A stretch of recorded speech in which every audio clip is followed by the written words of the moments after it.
आज जो हम क्वेश्चंस आप लोगों के बीच लेके आए हैं वो नायलॉन 6 है। यानी इससे पहले वाले जो वीडियो में हम आप लोग को क्लास में बताए थे वो नायलॉन 6 था। ये सिर्फ नायलॉन 6 के बारे में बताएंगे, क्योंकि नायलॉन 6 जो होता है उसमें डबल 6 यानी 2 मोनोमर्स होता है। और आज जो हम बताने के लिए जा रहे हैं उसमें सिर्फ एक ही मोनोमर्स होगा, और होगा वो क्या कि आपके प्रोलेक्टम एसिड होगा, और उसको हम जल से मिला के आप लोगों को नायलॉन 6 बना के दिखाएंगे वो भी। तो आप इस वीडियो पर लास्ट तक बने रहिए, तभी आपको पता लगेगा कि नायलॉन 6 कैसे बनता है। तो सबसे पहले हम जानेंगे कि ये कौन सा बहुलक है। ये तो संघनन बहुलक है नायलॉन 6। अगर आपको ऑब्जेक्टिव में पूछेगा कि कौन सा बहुलक है तो ये नायलॉन 6 जो है संघनन बहुलक है, और नायलॉन 6 भी है संघनन बहुलक। तो आज हम नायलॉन 6 का जो है रिएक्शंस करा के दिखाएंगे और उसका हम उपयोग भी दिखाएंगे, और दोनों में से बताएंगे कि इसमें क्या अंतर है, इसमें क्या अंतर होने वाला है। तो आप इस वीडियो पर लास्ट तक बने रहिए और देखिए सीधा प्रश्न पर। तो इसमें जो हम मोनोमर्स को लेंगे वो होगा कैप्रोलेक्टम। कैप्रोलेक्टम कैप्रो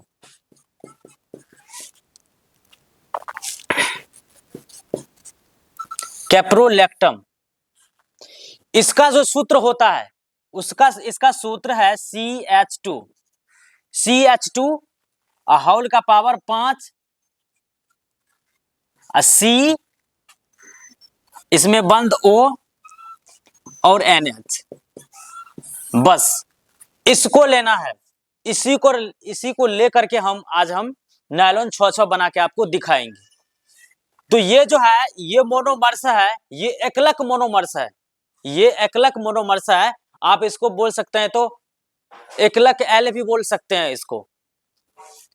तो आपको सिर्फ इसी मोनोमर्स को अगर हम जल के साथ इसको अभिक्रिया कराएंगे या भाप के साथ या जल के साथ अभिक्रिया कराएंगे तो ये क्या बन के निर्माण होगा, ये नायलॉन 6 बन के निर्माण होगा, जो कि हम इस वीडियो में आपको दिखाने वाले हैं। तो जैसे देखिए इसका हम सब सारा कुछ बेसिक डिटेल्स हम दिखाते हैं। तो पहले जो है इस CO को लेकर के दिखाते हैं, इसका संरचना बना के यानी डायग्राम बना के आपको दिखाते हैं। उसके बाद ले चलेंगे आपको ये नायलॉन 6 बनाएंगे। तो सबसे पहले ये जो है यहाँ पर CO दे देंगे, ठीक है। चाहे आप ऊपर में भी NH दे सकते हैं, चाहे इस साइड भी दे सकते हैं, चाहे इस साइड भी दे सकते हैं, कोई दिक्कत नहीं है। तो हम ऊपर ही दे देते हैं। बहुत सब टीचर करता है क्या कि इस साइड में दे देता है, इधर भी देता है। आप कहीं पर भी लगा सकते हैं ये NH को।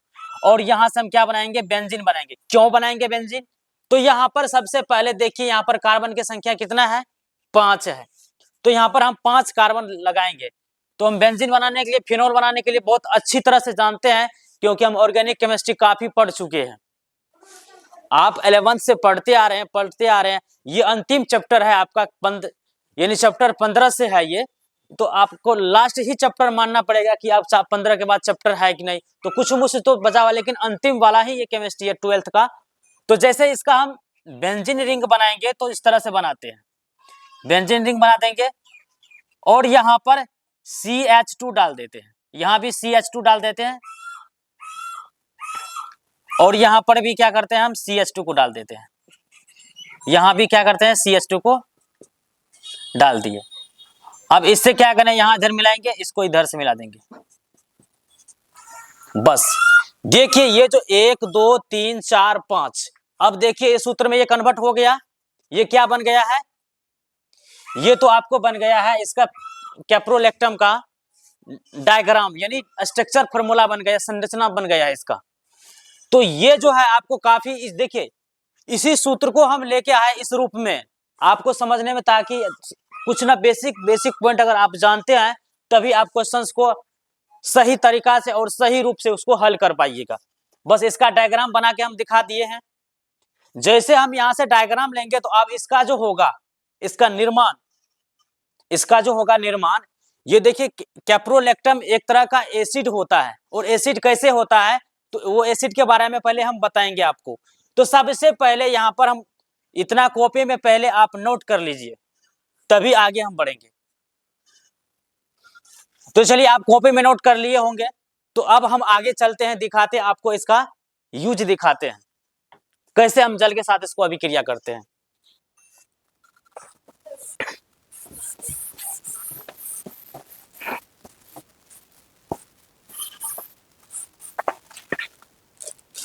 यहां से आप देखिए, अगर फिर उसी को डायग्राम को लेंगे हम, यहां से CO को ले लिया है, यहाँ NH है, फिर इसको हम क्या करते हैं, यहां से ले आते हैं इधर को, इसको भी इधर को ले आते हैं, यहाँ भी CH2 डाल देते हैं, यहाँ भी CH2 डाल दिया, अब यहाँ से भी CH2 डाल देते हैं और यहाँ से भी CH2 डाल देते हैं, फिर इधर को आएगा, फिर इधर को आएगा, यहाँ पर CH2। बस कुछ नहीं काम करना है, आप देख समझना है, सिर्फ समझने से ही आपको क्वेश्चंस का परेशानी दूर होगा, नहीं तो आप क्वेश्चंस में उलझे रहिएगा कि किस तरह से ये एसिड बन गया है, कैसे बन गया। तो यहाँ पर आपको हम पूरा खुलासा करने वाले हैं आज। तो जैसे यहाँ पर हम इसके साथ अगर हम H2O के उपस्थिति में यानी हम गर्म करेंगे, ये जो त्रिभुज का चिन्ह है इसका केमिस्ट्री में यूज होता है कि गर्म, इसका अर्थ होता है गर्म। तो जैसे इसके जल के उपस्थिति में इसको अगर हम गर्म करेंगे तो ये क्या होगा कि जैसे देखिए जल का सूत्र इस तरह से भी हो सकता है, इस तरह से भी हो सकता है। तो ये क्या करेगा कि एक ऑक्सीजन जो है इस ऑक्सीजन से के पास आएगा, एक ऑक्सीजन इसके पास आएगा, आ गया, और आने के बाद जो वो क्या करता है कि जैसे यहाँ पर अब क्या बच गया है, हाइड्रोजन बच गया है। हाइड्रोजन जब बच गया, ये हाइड्रोजन क्या करेगा, यहाँ पर ये इसमें आकर चिपक जाएगा। जैसे यहाँ पर ये चिपकेगा तो कैसे बनाएगा, यहाँ पर H2N बनाएगा। यहाँ देखिए, पहले यहाँ से समझना है आपको, इस H को निकाल के इसके NH में हम चिपका दिए तो क्या हो गया, H2N हो गया। बस इसका हम बॉन्ड निकाल देते हैं, निकाल दिए। इसको क्या करते हैं, हम होल पावर लेते हैं CH2 को। क्यों लिए CH2 का होल पावर, क्योंकि यहाँ पर इसका फॉर्मूला होता है CH2 होल पावर CONH, ये फॉर्मूला आता है कैप्रोलेक्टम का। तो जैसे यहाँ पर हम ले लिए, इसका क्या करेंगे, होल पावर 5 डाल देंगे। बस देखिए यहाँ पर समझने का, बस आपको रिएक्शंस आपको समझना है, रिएक्शंस आप नहीं समझते हैं तो आपको काफी परेशानी होगा। तो जैसे यहाँ पर हम CH2 डाल दिए, अब इसका NH एगो H निकाल के इसमें चिपका दिए। अब क्या करते हैं कि हम जो यहाँ पर कार्बन जो है, इस कार्बन को क्या करते हैं, यहाँ से फिर बॉन्ड निकालते हैं, बॉन्ड निकाल करके हम इसमें डबल O दे देते हैं। क्यों दिए, इस O को इस O में जोड़ दिए हैं, इसीलिए। अब तो यहाँ पर इस एक H को निकाल के इसमें डाले थे, अब ये जो H बचा हुआ H है, यहाँ पर क्या करेंगे, इसको डाल देंगे। बस इतना, कोई काम नहीं करना। अब जो आपके सामने बनके जो ये तैयार हुआ है, यही तो है कैप्रोलेक्टम एसिड। ये क्या है, कैप्रोलेक्टम एसिड है। यहां से लिख देंगे हम कैप्रो, CARPO, कैप्रोइक एसिड। ये क्या बनकर तैयार हुआ है, कैप्रो एसिड। अब देखिए, बस इस रिएक्शंस में कुछ नहीं है, इसमें यहाँ पर भाषा में ऐसे लिखना है, अगर हम कैप्रोलेक्टम के साथ जल को मिलाने से अभिक्रिया कराते तो वो कैप्रोइक एसिड बनाता है। बस इतना ही बात लिखना है, बस ये रिएक्शन को नीचे डाल देना है। बस जैसे ही आप इस रिएक्शन को यहाँ पर देखिए, फिर से बताने चाह रहे कि ये जो देखिए, इसी को हम इस रूप में ले आए, इसको हम इस रूप में ले आए, इसको। अब देखिए, जैसे यहाँ से इसमें H गया, इसमें चिपकाए, और इसका O इसके साथ चिपकाए, बच गया मेरे पास ये H को यहाँ पर रख दिए, बस कोई सा दिक्कत नहीं है। अब जो आपको जो बन के तैयार हुआ आपके सामने, वो कैप्रोइक एसिड हुआ। अब देखिए, इसमें होता है कि इसी को उठा के ले आते हैं हम इस साइड, समझने के लिए इसी को उठा के ले आते हैं इस साइड। चलिए, तो इसको हम क्या करेंगे कि H2N, उसी फार्मूला को यहां पर लिख लेंगे, और CH2 का होल पावर 5 है, बस 5 डाल दिए। अब इसका क्या करते हैं, COH यहां पर डाल दिए। बस आपको रिएक्शन समझना है, ये क्या है, कैप्रोइक एसिड। यहां पर आपका नाम भी लिखना जरूरी है, नहीं तो नहीं मार्क मिलेगा आपको। कैप्रोइक एसिड, ये क्या है, कैप्रोइक एसिड। अगर इसको हम 10 डिग्री सेल्सियस पर, 210 डिग्री सेल्सियस पर अगर हम गर्म करते हैं, हीट करते हैं, तो ये क्या करता है कि EH में से एगो HY को निकाल देता है यहां से। हम क्या करते थे, पहले एगो मोनोमर्स लेते थे, उसको बना के क्या करते थे, पॉलीमराइजेशन करते थे, और जो बन के तैयार होता था उसको क्या होता है, पॉलीमर बन जाता था। तो यहाँ पर ये पॉलीमर है, ये भैया क्या है, यहाँ पर पॉलीमर है। ये आपको जो बन के जो यहाँ पर तैयार हुआ ये पॉलीमर है, ये अभी एकलक पॉलीमर है। बहुत सारे ऐसे क्वेश्चन आता है ऑब्जेक्टिव में। यहाँ पर जैसे ये बन के क्या हुआ, ये एकलक हो गया। अब यहाँ से जो हम रिएक्शंस आगे करेंगे तो यहाँ से हम नीचा लिख देंगे कि बहुलीकरण, बहुलीकरण, बहुलीकरण कर दिए। अब इसका हम क्या करते हैं, एगो OH निकाल देते हैं यहाँ से, ये वाला OH को निकाल देते हैं और यहाँ से H को निकाल देंगे। अब जो हमको बन के रह गया यही तो हो गया, हमको क्या रिएक्शंस बन के तैयार हो गया है। यहाँ पर देखिए, आप ध्यान दीजिए, तो यहाँ पर H बच गया है, NH, एगो H तो निकाल दिए थे यहाँ से, ये बन के जल बन के निकल गया है। अब हमारे पास बचा है क्या, CH2 और 5, ये तो है ही है। और यहाँ पे जो आपको बन के तैयार हो गया, क्या हो गया, ये इस टाइप से बन के तैयार हो गया, और इसमें से बॉन्ड निकाल दिए। और ये जो हुआ यहाँ पर, अब यही तो हुआ नायलॉन 6, NYLONE, नायलॉन बन के 6 तैयार हो गया है। बस इतना सा बात आपको कॉपी में नोट करना है और अच्छी तरह से समझना है। ये इससे क्वेश्चंस आपको काफी ऑब्जेक्टिव में पूछेगा तो पूछेगा। तो बस इतना बात आप कॉपी में नोट कर लीजिए और चलते हैं कुछ आगे, और इसका उपयोग बताएंगे अभी हम। बने रहिए आप लोग लास्ट तक।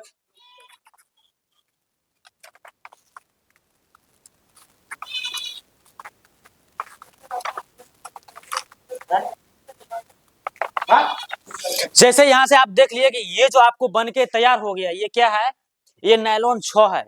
देखिए यहाँ पर फिर से हम बताते हैं कि नायलॉन 6 जो है, नायलॉन 6, नायलॉन डबल 6 का मतलब होता है उसमें 2 मोनोमर्स, एक होता है एडिपिक एसिड, एक होता है हेक्सा मिथाइल डायमीन होता है। 2 मोनोमर्स लेकर नायलॉन 6 बनाते हैं हम।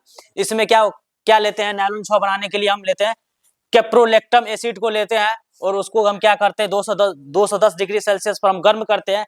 गर्म करने के बाद जो तैयार होता है वो आपको नायलॉन 6 बनता है। लेकिन इस बात को यहाँ पर आप लोग ध्यान से देखते, देखिए फिर से हम बता रहे हैं, ये OH जो है, ये OH आपको जो है, ये OH इसी को हम यहाँ पर लिखे हैं, इसको आपको नहीं लिखना है, ये यहाँ पर इस पर नहीं लिखना है। बस इतना सा बात करते हैं। तो भाई आपको ये जो है बहुत most important MVII, very important questions ये 2025 के लिए है, 2025 के लिए। इसका कुछ उपयोग हम दिखाते हैं आपको, इसका मुख्य उपयोग क्या है।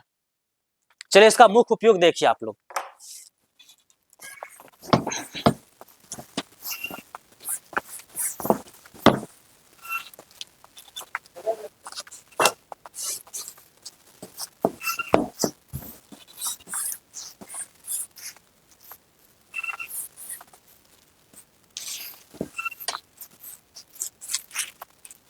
देखिए इसका मुख्य उपयोग जो है, यहां पर लिखना है उपयोग भी देखिए कि नायलॉन 6 का उपयोग क्या है। इसका मुख्य उपयोग जो है, अगर गाड़ी का अगर आप लोग टायर देखे होंगे, उसमें जो धागा टाइप का होता है, उजला टाइप का, ये उसी बनाने में काम आता है, उसको ही बनाने में ये नायलॉन 6 जो होता है काम आता है। यहां पर हम लिख देंगे कि टायर के धागे बनाने में बस क्या है, टायर के धागे बनाने में, और वो जो मोटा मोटा रस्सी जो होता है, रस्सी बनाने में बस इसका मुख्य उपयोग जो है यही है, टायर के धागे बनाने में और रस्सी बनाने में।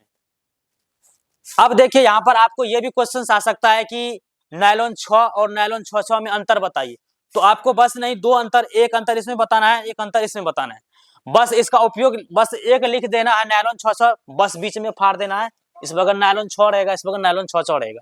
उसमें ये बनेंगे कि नायलॉन 6 जो है दो मोनोमर्स मिलकर के बनता है। जो नायलॉन 6 में जो है एक ही मोनोमर्स मिलके बनता है। बस एक पॉइंट बन गया। अब दूसरा पॉइंट है कि इसमें जो है